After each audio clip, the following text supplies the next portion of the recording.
I've always been the kind of person that can't focus on one thing long enough to finish a task in one sitting, so naturally, the only smart thing to do is review 20 games in one video. I mean, how long could it possibly take? One eternity later. Alright, I have written 3 jokes. Right on schedule.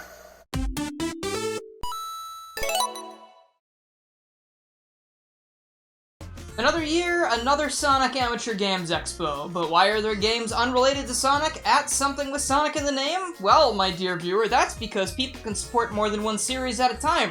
Foreign concept, I know. Don't you worry though, for those who are reluctant to branch out from Sonic, about half of the games that I'm covering today are gonna be featuring or loosely related to Sonic, so don't worry, I got you covered. Starting off something that's a little bit shorter than the others, but still incredible, we have Sonic Riders X. It is a work in progress remake of the original Sonic Riders, aka the best Sonic racing game of all time. I mean, one of the best. Obviously, you can see it's been given a graphics overhaul, and one thing that I'm really looking forward to is that, unlike Riders Tournament Edition, which has to be played on an emulator, and is still really amazing, by the way, this thing has literal endless possibilities. Like, imagine new characters being added, new tracks, online multiplayer, like, this thing, if they play their cards right, could eclipse every single racing game idea that Sega ever drops in the future, like, easily. Next on our list, a surprising sequel to a legendary Flash game. For those ancient enough, like myself, to remember Super Mario 63, may I introduce you to Super Mario 127. This is a 2D style Mario game that takes a lot of cues from the 3D games. It also sports Bowser's Inside Story art style, a ton of different movement options, a level creator, and I'm suddenly crying? Like, this thing is so perfect and it's only just a demo?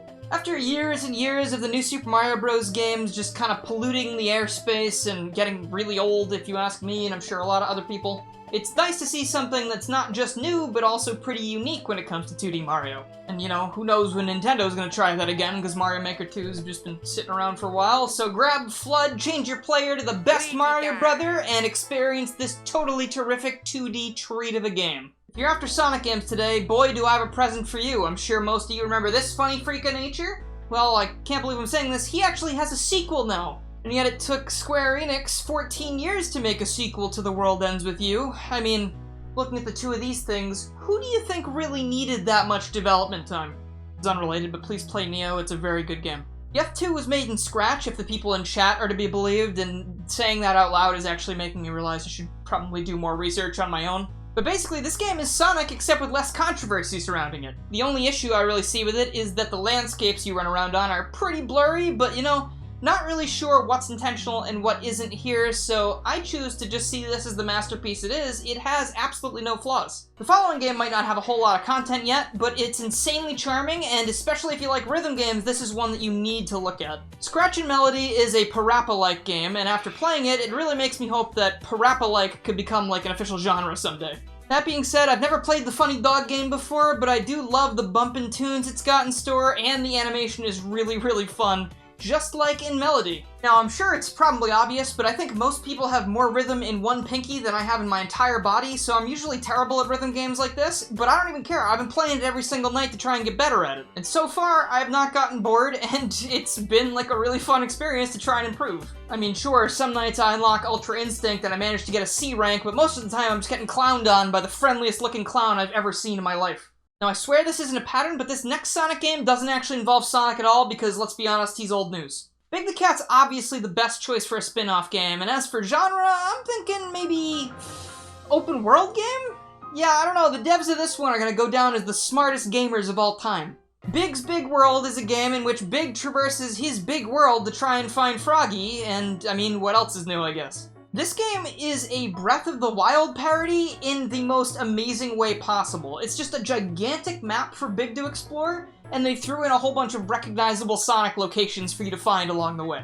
You get things like Seaside Hill, the entirety of Sonic R, Station Square, and, yeah, Green Hill, if you remember that one. I know it's been a while. I actually also managed to stumble into Bridge Zone at one point, which made me insanely happy, just hearing that music and seeing the slightly different Green Hill aesthetic. Also, this game is sort of a Metroidvania, because every time you collect the Chaos Emerald, you gain a new ability, so, geez, Sega, Sonic Ranger is kind of looking like it's about to be dead on arrival. Eesh. Eversleep is a game title I can relate to on a personal level, because I get out of bed most days at 1 p.m. Also, don't read too far into that. I'm completely fine. I just have a really terrible sleep schedule and I have no hope of improving it. Eversleep the game, however, is an incredibly fun and fast-paced 3D platformer styled in the PS1 era that I am completely obsessed with. See, one of the things I enjoy most about platformers is the movement, so when a platformer's movement feels good, I feel good. This game basically feels like if Crash Bandicoot was a lot faster and had if Crash Bandicoot had the Crash Bandicoot spin. What a revolutionary concept that would be. Oh my god. Activision, stop being shitty and also, call me. If Crash Bandicoot had the Mario Galaxy spin, because it actually gives him a little extra height, not the Crash Bandicoot spin, because he spins on the ground, he doesn't get any height, he just kind of spins. I've played this thing at least 5 or 6 times now, and like, I just rush through all the levels, I try to grab the collectibles if I can, but I end up just running all over the place and jumping and just making these really insane fun jumps, and every time I see the end of demo screen, I'm tempted to just jump right back in, because playing all the levels doesn't take very long, and it's so fun, like, I just can't get enough of it, like, seriously, kudos on this one. Sonic and the Mayhem Master is a little bit different than your typical Sonic game. This time the Hedgehog is trying out the RPG genre, and not failing miserably at it like his only official attempt. Poor Sonic Chronicles fans. Poor Sonic fans. This game drastically changes the art style, which in my opinion is not a bad thing. It's always cool to be unique, and also I'm sick of staring at his stupid face. The whole game is rocking a steampunk aesthetic, and Sonic's robotic rivals fit in really perfectly here, since, you know, steampunk and robots go really hand in hand together. And the battle system is also super unique in the fact that it features a lot of real-time dodging and an energy system based around how well you are doing in combat to pull off certain moves, or healing, or shields, or you can just run away, whatever you want to do. This whole thing sort of feels like another storybook game or just an AU of sorts, which in my opinion is very exciting because it allows you to do a whole lot of different things other than what you would usually do with the regular Sonic stuff. So if that idea entices you at all, please give this one a look. It's got plenty of content to offer, and it's definitely a fun time. Now, I know a few videos ago I talked about not liking classic Mega Man very much, but Mega Met is an entirely different story. Capcom, you see all these designs right here? Throw them out! We don't need them anymore. Mega Met's the only thing we need.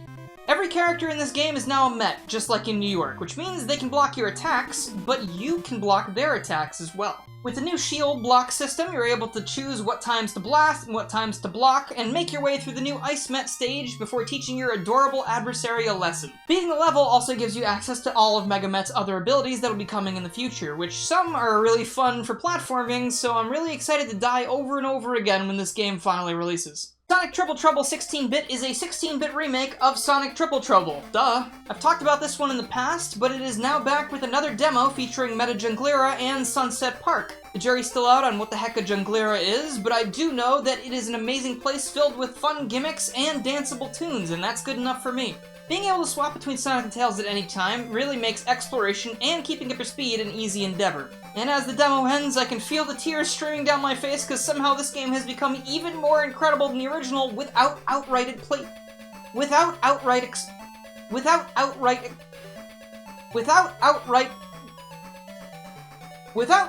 replacing it. Seriously, the original is amazing, this remake is amazing, and they're two different experiences. Like, how often does that happen? It's like Final Fantasy VII and Final Fantasy VII Remake, unless people don't actually like that. I don't really know, because I haven't looked into it and I don't care. You ever look at a 3D Mario game and think, hey, I really wish I could play as Amber Genshin Impact in that? Yeah, me neither, but I mean, Isakai Mario lets you do just that. You can also give Luigi Jotaro's voice, but I think the world might collapse if you do that, so please exercise caution when playing God. This is a 3D Mario game with gacha mechanics. Using coins you collect in levels, you can roll for your favorite characters from games and shows you might know, or you can just ignore that part like I did and just go and collect stars. And as you can see by my star counter, I've actually played this for a good amount of time, and that's because it's legitimately a fun 3D Mario game that I've been enjoying. Like, literally, I think the only things missing from making this, like, a seriously, like, top-tier Mario fan game are probably, like, a ledge grab move and maybe, like, a dive mechanic so you can get a little bit more speed on the ground or in the air. Other than that, this thing is super fun, and if you like the extra mechanics, good for you. If not, you don't even need to use them. Just have fun, and I guess sometimes you run by Kirito Sword Art Online, but, like, just ignore him. Just pretend he's not there and he'll disappear like a T-Rex or something. Now, it might be weird to put my favorite Sonic game towards the middle of this video, but one, this is not a top 10 list or anything, because there's 20 games, and also, YouTube analytics show me that you guys only really watch, like, 6 minutes of these things, so I guess here we are.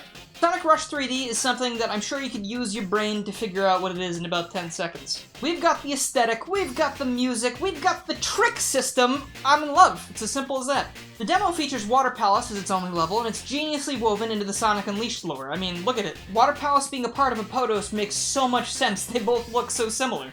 The original demo had a couple bugs, which the dev team quickly ironed out, and now this thing for a first demo is incredibly high quality. I've been back to this thing a couple times over the last several weeks because it's super fun to just rush, pun entirely intended, through the entire demo and then just keep repeating it like I said with that other game before. Seriously, if the team plays their cards right and they keep up this really fun level design, this game could easily be better than any Boost game that's come before it. I know that's a big statement, but look, it's got the style, it's got the flair, and I don't care.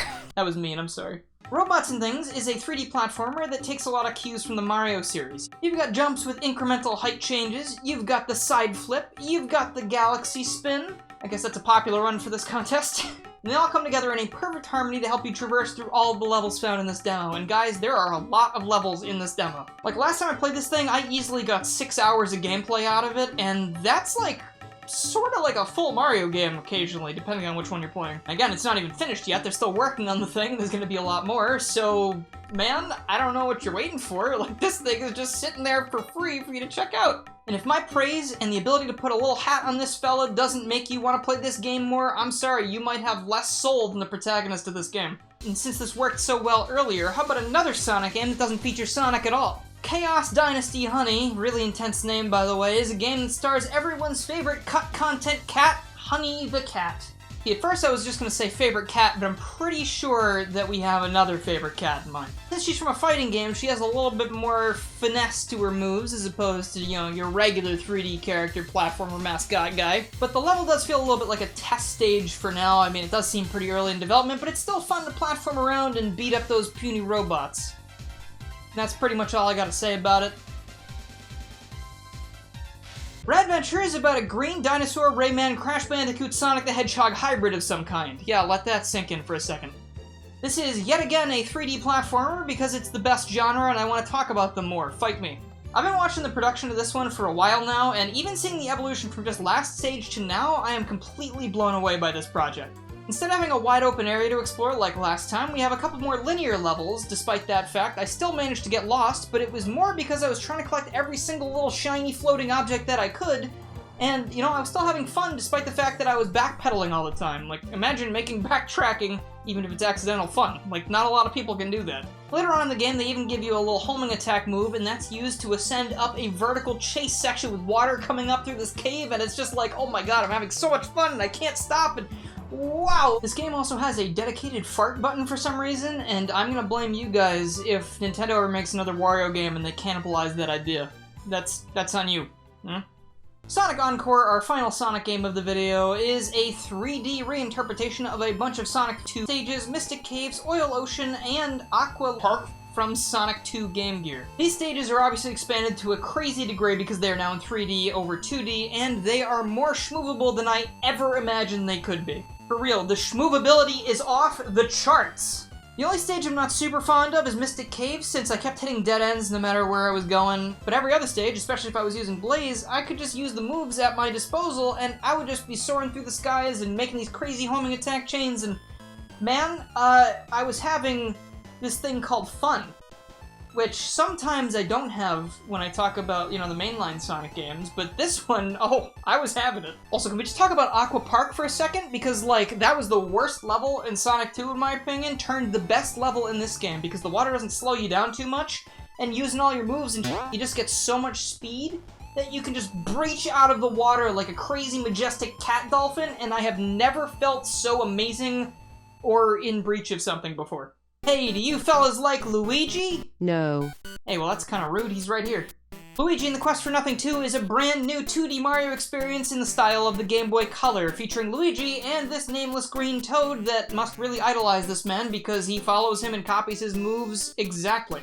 This game is a mishmash of things from all throughout the Mario timeline, and I am so in love with it. And oh boy, Garrulus likes a Mario game, didn't see that coming. The two characters here can be switched between at any time, and they have different abilities, such as wall jumping and picking up Shy Guys, just like in Super Mario Bros. 2. And I know some of you guys don't like Mario, so, look, it's Dr. Robotnik! He's here, and it's Green Hill Zone! It's Sonic! It's Sonic right there! It's a Sonic game now! Isn't that crazy? Outclass Hunter might look a little bit familiar to most Sonic fan game fans because yes, dear viewer, you are correct, it does look like Sonic Robo Blast 2. Gold star for you. It's also pretty floaty just like SRB2, so it brings a nice sense of familiarity with it. Just like in that game, your goal is to make it to the end of the stage, but new to this one, you're supposed to try and make it there without racking up a ludicrous amount of debt, so under no circumstances should you send the protagonist to college. This game also gives you the option to place down your own checkpoints when you have the ability to do so, so sometimes if you get to some sections where platforming is a little bit more difficult and you keep dying, you throw a checkpoint right there, and then you can keep trying it really quickly, and you know, you'll master it quicker. Bun and Gun is a platforming game about a rabbit with a gun. Sorry, Elmer Fudd, the shoe's on the other rabbit's foot this time. The character has this cute little western getup, and their goal is to get to the end of the stage and blast that boss to pieces. Featuring grappling mechanics and ammo that has different kind of attributes depending on what you pick, this thing is super fun and you should definitely give it a shot, so hop to it. Anyway, puns aside, this one is actually seriously fun, so you should give it a play if you have time. Now we have more Mega Man on the list, and oh my god, it's Mega Man Star Force, and I can feel my energy returning to me all of a sudden! Okay, so Mega Man Star Force is literally my favorite game series ever. Even more than Mario, even more than Sonic. Not hard to do that at this point, but you know. See, it's nothing like the original Mega Man games. This is actually like a deck-building RPG game where this kid named Geo and this alien named Omegasis meet up, and they form the ultimate EM warrior named Mega Man. Clearly they didn't check to see if that name was in the public domain yet, so I think they're probably gonna get sued. Along the way, Geo and Omegasis teach each other a lot of things about, you know, being human and also just like the importance of bonds, because Geo has a really sad backstory and he has to learn how to like be one with the human race again. And after they learn all these lessons and kick some butt, they end up saving the world 3 whole times. And apparently it was supposed to be 4 times. But, you know, Capcom decided to be a big doo-doo head and canceled that game along with a lot of other Mega Man products, and I'm still not over it. So the plot of that game was a little bit weird. There were actually supposed to be, like, fugitives running from the law, but, you know, Mega Man Star Force Endwave, a new fan game featuring these lovable characters that I care about so much, actually rectifies some problems I had with the leaked plot. See, in Mega Man Star Force 3, Geo and Omegasis team up with the Satella Police, which is a huge police force in their world, to try and save the world.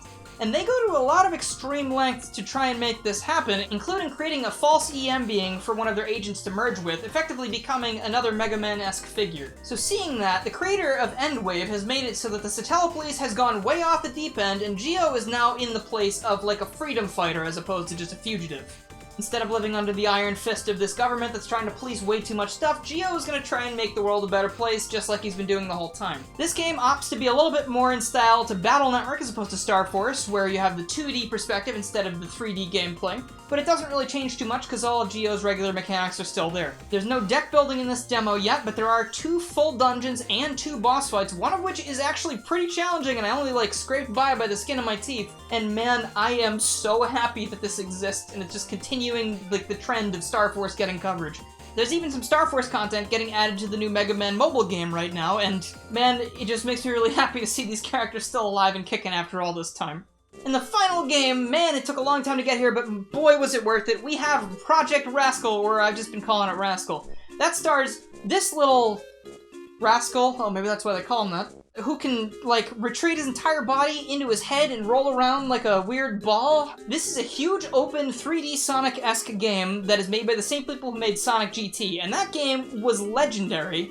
And I think this actually even is better than that. This level is so expertly put together, and the move pool at your disposal is so versatile that you can make it through this entire thing without slowing down once. There are points in this level where, like in most 3D platformers, I end up getting turned around, but even going backwards, I'm still going fast and having fun. And then when I turn around again, I just get to do more parts of the level that I didn't experience before because I went the wrong way, and I'm just like, this is on an entirely different level than anything I've ever played. Like, it is so much fun, I can't even believe it. Now, I think I've gushed about all of these games for about 20-something minutes, and I am incredibly tired and will probably soon spontaneously combust, so I'm just gonna say, go check out all of these games down in the description if you want to see them.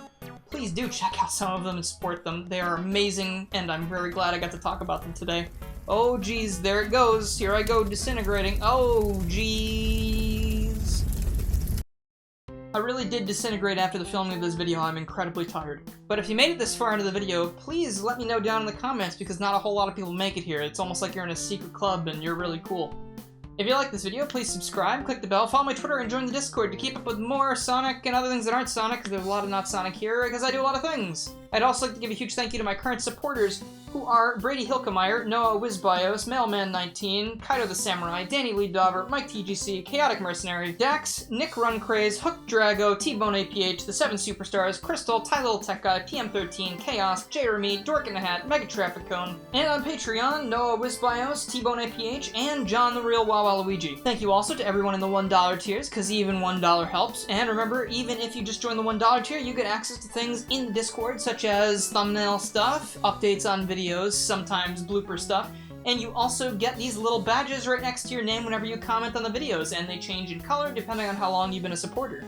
Thank you guys so much for watching, and I will see you guys next time.